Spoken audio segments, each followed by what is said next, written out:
When COVID hit, my job at the time was really to help with implementing virtual learning. I decided I was going to throw myself headfirst into how can we make virtual learning exciting for students.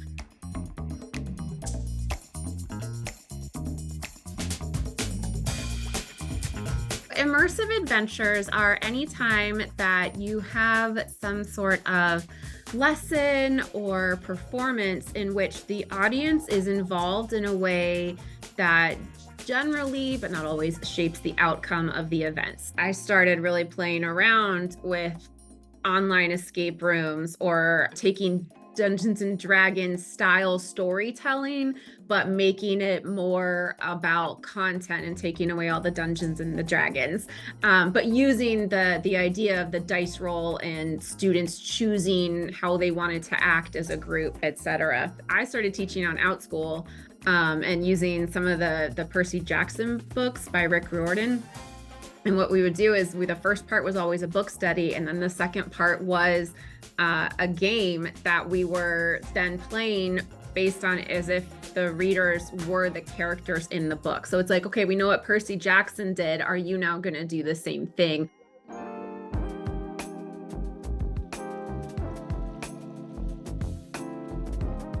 In the virtual school program, what we do is Monday through Thursday, the students are practicing all of their skills.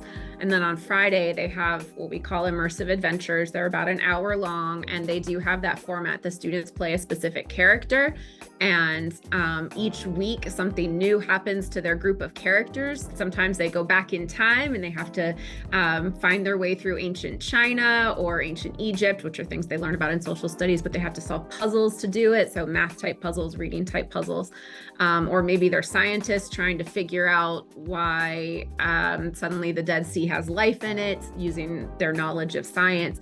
And so they're learning what they've been using all week in that Friday adventure. We were able to show teachers here, you can frame any story or learning around this, but use that conceit of the character solving problems to help students study or remember any content or skills that you're looking at. And that's what we're going for, right? Why can't learning be binge-worthy just like our favorite Netflix shows?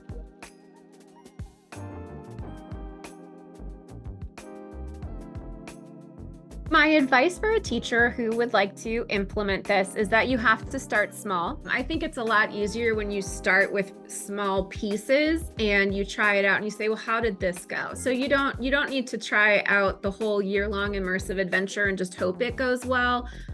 You can start with a breakout box or something like that. And there's plenty of lessons online that you can find that are already created. So if you can find one that's created, and that way you can learn the classroom management that goes into it, you can see the elements that need to be created, that's going to then help you create your own things. It's just a way to make everybody excited and joyful to be in a classroom again.